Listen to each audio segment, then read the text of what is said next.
देखिए आज 24 दिसंबर सन 2022।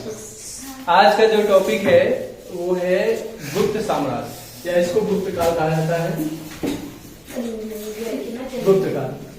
देखिए गुप्त काल की बात अगर हम करें, इससे पहले हमने मौर्योत्तर काल को पढ़ा। मौर्योत्तर काल में कई चीजों को हम लोगों ने देखा, जैसे कुछ ब्राह्मण शासक और कुछ विदेशी शासक।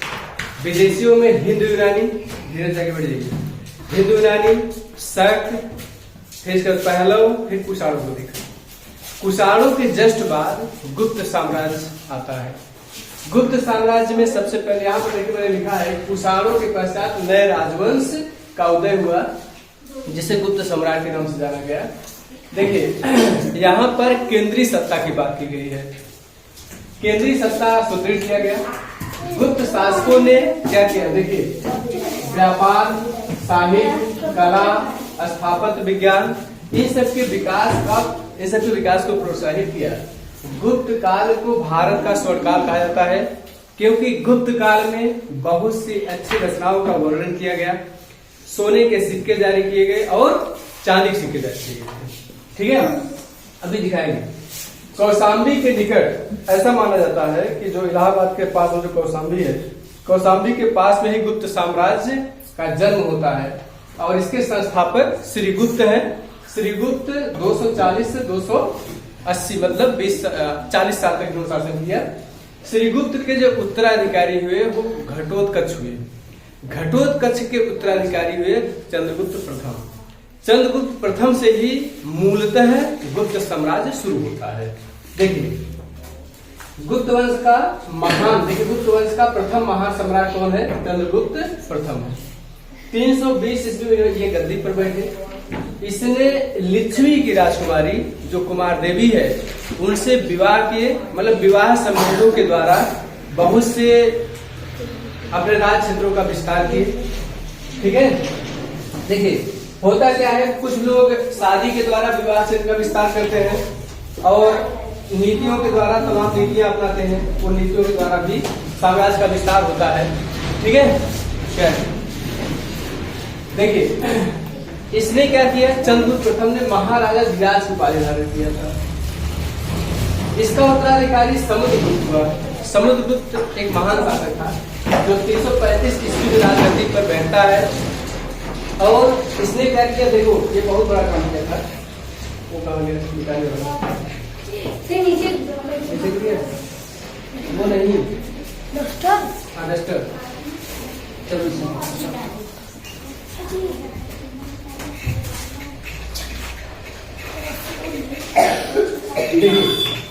महाराजा धीराज, ये समुद्रगुप्त है। समुद्रगुप्त इन्होंने क्या किया, आर्यावर्त के 9 राजाओं को और दक्षिणावर्त के 12 राजाओं को पराजित किए। और समुद्रगुप्त 9 शासकों तथा 12 शासकों, ये आर्यावर्त के हैं और ये दक्षिणावर्त के हैं। इन्होंने क्या किया, पराजित किया। और यहाँ पर लिखे होंगे, ये देखिए आर्यावर्त के 9 शासक और दक्षिणावर्त के 12 शासकों को पराजित किया। एक व्यक्ति था, फ्रांस का शासक था, उसका नाम था नेपोलियन बोनापार्ट। ठीक है, उसने फ्रांस, जर्मनी, इन सबको क्या किया, पैरों तले रौंद दिया। अभी मैं आपको बताऊंगा एक दिन, नेपोलियन के विषय में बताऊंगा। इसने भी क्या किया, समुद्रगुप्त ने 9 शासकों को पराजित किया, फिर 12 शासकों को पराजित किया। 9 शासकों को पराजित करके इनके राज्यों को अपने अधीन कर लिया। 12 शासकों को पराजित करके इनको टैक्स देने पर मजबूर कर दिया। इसलिए समुद्रगुप्त को भारत का नेपोलियन कहा जाता है। आए बात समझ में नहीं? देखिए समुद्रगुप्त जो था, ये देखिए यज्ञ करता, अश्वमेध यज्ञ भी करवाया था, विक्रमांक, परम भट्टारक, इन सब की क्या किया, उपाधि धारण किया था। यह संगीत का बड़ा प्रेमी था। इसका जो सिक्का है, सिक्के पर बीड़ा वादन, बीड़ा का ये चित्र है ऐसे। ठीक है, इससे पता चलता है कि यह बीड़ा बजाता रहा होगा। आज बताओ, मतलब संगीत प्रेमी था। इसका दरबारी कवि जो था हरिशेर था। हरिशेर ने इलाहाबाद जो है, इलाहाबाद के प्रशस्ति लेख की रचना किया है। चंद्रगुप्त प्रथम का उत्तराधिकारी समुद्रगुप्त, समुद्रगुप्त का उत्तराधिकारी चंद्रगुप्त द्वितीय। ठीक है, देखिए इसे, इसको बनाओगे? ठीक है। समुद्रगुप्त का उत्तराधिकारी कौन होगा? चंद्रगुप्त द्वितीय। चंद्रगुप्त द्वितीय 380 ईस्वी में शासन पर बैठते हैं। 380 ईस्वी में देखिए, इनके शासन काल में एक चीन का यात्री था फाह्यान। फाह्यान इंडिया आया था। उसने शकों पर गुप्तों के विजय का वर्णन किया है अपनी किताब में। ठीक है, इसके उपलक्ष्य में चंद्रगुप्त द्वितीय ने क्या किया? चांदी के सिक्के जारी करवाए थे। चांदी के सिक्के किसके? शकों के विजय के उपलक्ष्य में, शकों के विजय के उपलक्ष्य में। ठीक है, क्या किया? चांदी का सिक्का जारी करवाया। अब देखिए, इनका जो राजकवि था वो साब था। साब, राजकवि साब था। देखिए, इसने क्या किया? जो शिक्षा का केंद्र था वो पाटलिपुत्र और उज्जैनी। पाटलिपुत्र जिसको पटना कहा जाता है, पाटलिपुत्र तथा उज्जैनी शिक्षा का प्रमुख केंद्र था उस समय, समुद्रगुप्त के समय में। ठीक है, या चंद्रगुप्त द्वितीय के समय में। देखिए, चंद्रगुप्त द्वितीय के समय में एक व्यक्ति थे, उनका नाम था महाकवि कालिदास। उनके साथ नवरत्न रहते थे। उन नवरत्नों की बात मैं करूंगा अभी। देखिए, नवरत्न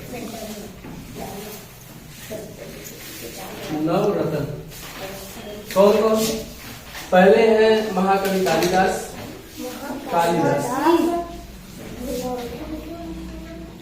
कालिदास शांत एकदम बैठो चुपचाप। ठीक है, धन्वंतरी है। फिर इसके बाद छपड़क है।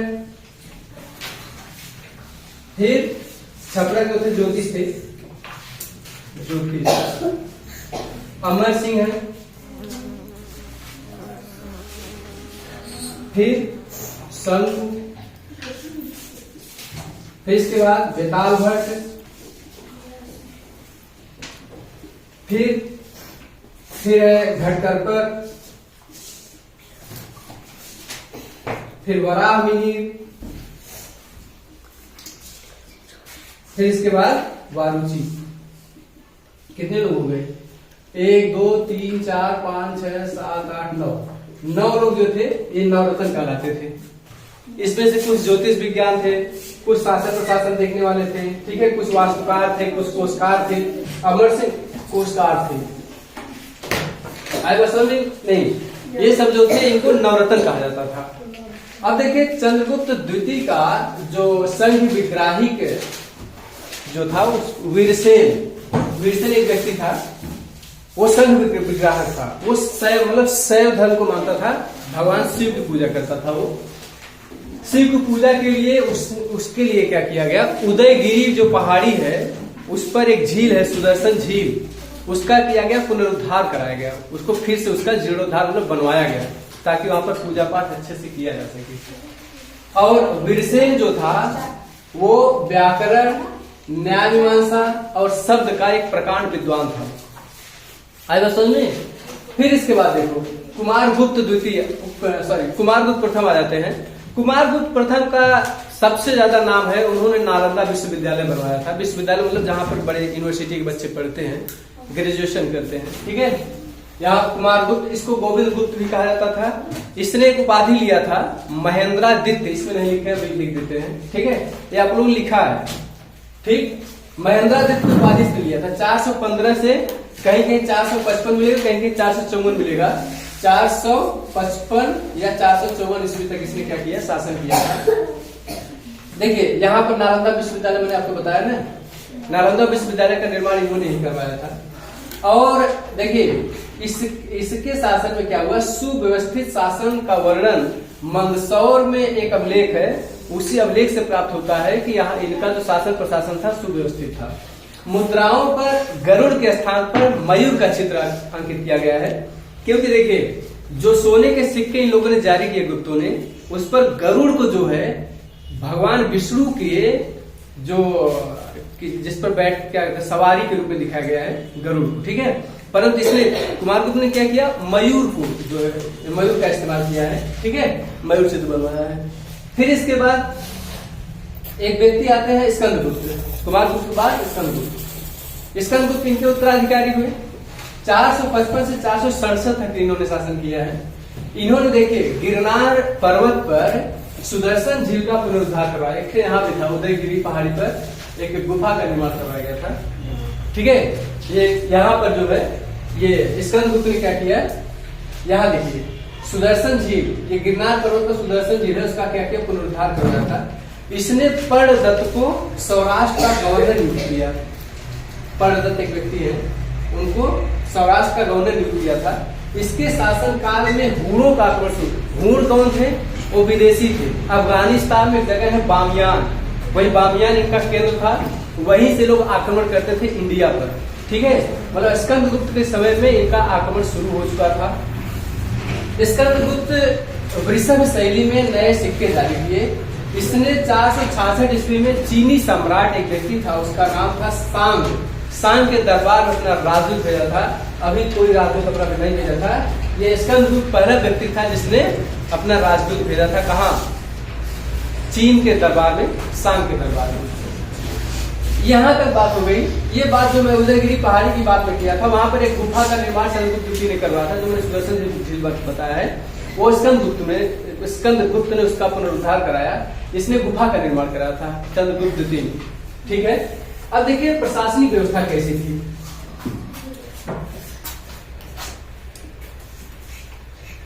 प्रशासनिक व्यवस्था देखिए, इसने बड़े प्रादेशिक क्षेत्र पर क्या किया, बड़े प्रादेशिक क्षेत्र, सबसे पहले देश हो जाएगा। देश के नीचे देश, जिसके शासक, इसका शासक जो होता था गोपना कहलाता था, ठीक है, शासक गोपना। देश के नीचे क्या होगा, देखो देश का शासक गोपना कहा जाता था। दूसरी प्रादेशिक इकाई भुक्ति होती थी, भुक्ति। इसका जो शासक होता था उसको ऊपरिक कहते थे, ऊपरिक, ठीक। भुक्ति के नीचे विषय होता था, ठीक। देखो यहाँ विषय है, विषय का शासक विषयपति कहलाता था। विषय के नीचे ग्राम होता था, ग्राम का मुखिया ग्रामीण कहलाता था, ठीक है। अब देखिए यहां तक मैंने आपको बता दिया, भुक्ति के नीचे विषय होता था, देखिए मुखिया विषयपति कहलाता था। ये अब ग्रामीण, ग्रामीण नहीं लिखे क्या, चलिए होगा आगे मिल जाएगा, ठीक है। फिर इसके बाद क्या है, चार्ट या भाग, चार्ट भाग। ये पुलिस विभाग के जो होते थे ये साधारण कर्मचारी होते थे। जैसे एसपी कप्तान होता है ना, ये साधारण कर्मचारी चार्ट और भाग कहलाते थे। और एक होता था दंडपाशिक। दंडपाशिक यह मुख्य पुलिस अधिकारी होता था। आएगा समझ में नहीं, मुख्य पुलिस अधिकारी दंडपाशिक होता था। साधारण पुलिस अधिकारी जो घूमते हैं ये सब, ये चार्ट भाग कहलाते थे। अभी तो गवर्नमेंट कहते हैं चार्ट भाग, ठीक है। हाँ देखिए, ग्राम प्रशासन की सबसे छोटी इकाई होती थी, जिसका मुखिया, ये देखो ग्रामीण मैंने बताया ना, ध्यान से देखो। अरे जो प्रधान होता है जी, उसी पहले ग्रामीण कहते थे। अब देखो इसके जो अन्य सदस्य होते थे, जैसे एक प्रधान होता है, प्रधान सदस्य के होता है चुनाव में, सदस्य जो होते थे उसको महत्तर कहते थे। अन्य सदस्य, अन्य सदस्य महत्तर कहलाते थे। देखिए पेट जो होता था, पेट, इसको मिटा दें,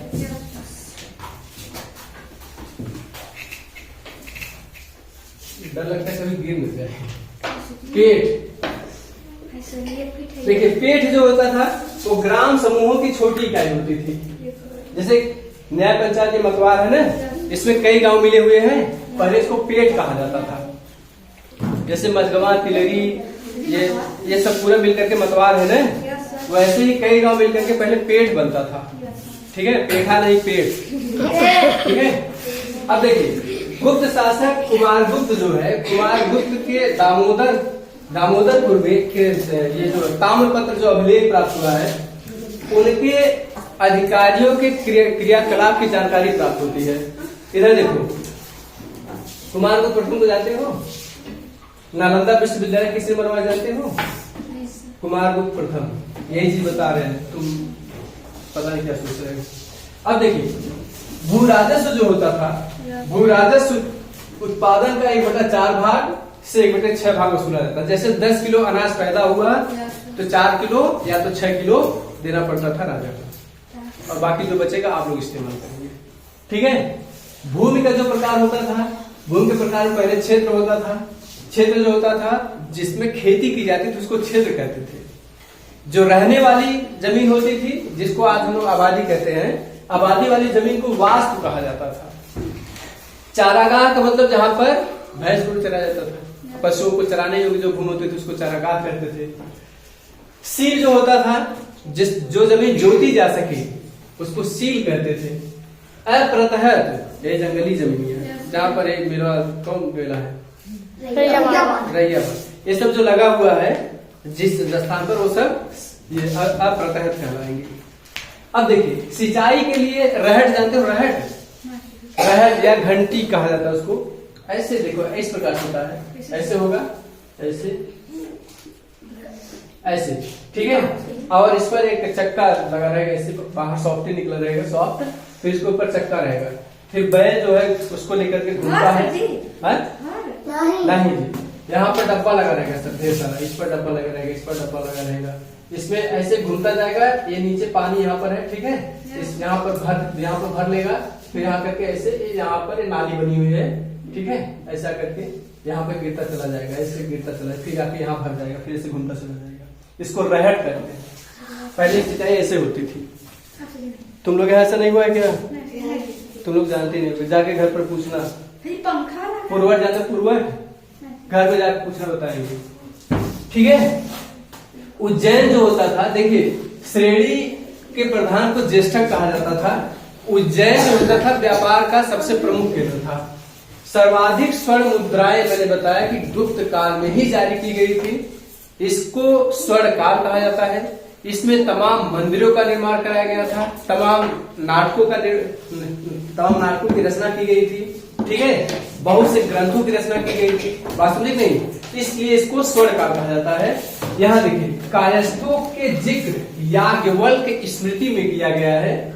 विंध्य जंगल में एक सबर जाति के लोग रहते हैं, उनके एक देवता है। उन देवता को खुश करने के लिए मनुष्य का मांस काट के चढ़ाया जाता है, ठीक है, जो बुढ़ाया जो फिर काट के चढ़ाई। अब है वहां पर, कब बात हो? उस समय की बात होती थी 510 ईस्वी में। 510 ईस्वी में एक व्यक्ति थे, भानुगुप्त के समय में एक व्यक्ति है, उनका नाम था भोजराज। भोजराज मर गए थे, तो उनकी पत्नी को उनके साथ जलाया गया था, जिसको हम सती प्रथा कहते हैं। आई बात समझ नहीं, जिंदा जला दिए थे। सती होने का प्रमाण सबसे पहले वहीं से मिलता है, ठीक है, भानुगुप्त के एरड़ अभिलेख से मिलता है। देखिए, जो उस समय वेश्यावृत्ति की प्रचलन भी था, उसको गणिका कहा जाता था। जो वृद्ध वेश्याएं होती थी उनको कुटनी कहा जाता था। कुटनी, अब कुटनी कहते हैं ना, पहले कुटनी कहा जाता था। उस समय कुछ मंदिर है जो कहाँ है वो देख लीजिएगा। मंदिरों का निर्माण बहुत ज्यादा कराया गया था उस समय। देखिए, सबसे पहले मंदिर कौन है? सबसे पहला मंदिर है विष्णु मंदिर, भूमरा में पड़ता है। विष्णु मंदिर भूमरा कहाँ है? एमपी में, ठीक है। ये क्या तिगवा है जी? विष्णु मंदिर तिगवा का है, तिगवा, भूमरा नहीं है, तिगवा। एमपी में ही जबलपुर में है। जबलपुर कहाँ है? अरे है, वो है, हाँ, जबलपुर। फिर इसके बाद है शिव मंदिर। शिव मंदिर ये पड़ेगा आपका भूमरा में। ये देखो, शिव मंदिर भूमरा में। तिगवा हो गया, पार्वती नैना कुठार, दशावतार देवगढ़, इसका भीतर गाँव काम, शिव मंदिर है। ये कहाँ है? कहाँ है? घुमरा। ये भी एमपी में ही है, ठीक है। इसके बाद कि पार्वती मंदिर,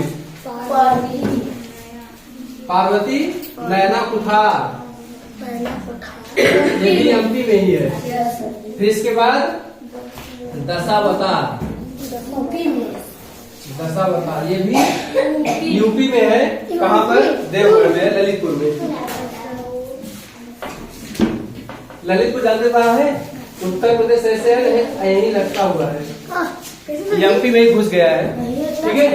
फिर एक मंदिर है, उसका नाम है भीतरगांव मंदिर, एक कानपुर में है। हम तो डर गए। भीतरगांव,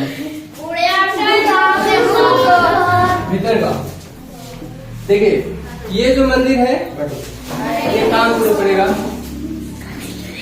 ठीक है, यूपी में। आए बात समझ में? नहीं।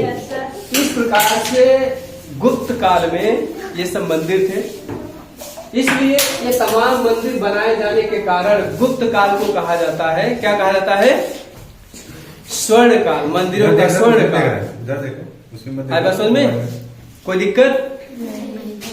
अब देखिए, चांदी के सिक्के भी चलाए गए थे। जो चांदी के सिक्के चलाए गए उसको रुपयका कहा गया, रुपयका। सबसे ज्यादा सोने का सिक्का चलाया गया गुप्त काल में, और शुद्ध सोने के सिक्के कब चलाए गए? वो कुषाण काल में। सती प्रथा किसे कहते हैं? कौन बताया? बताओ जी, सती प्रथा। आप लोग मन में कोई प्रश्न हो तो हमसे पूछ लीजिए, ठीक है, नहीं तो फिर हम वीडियो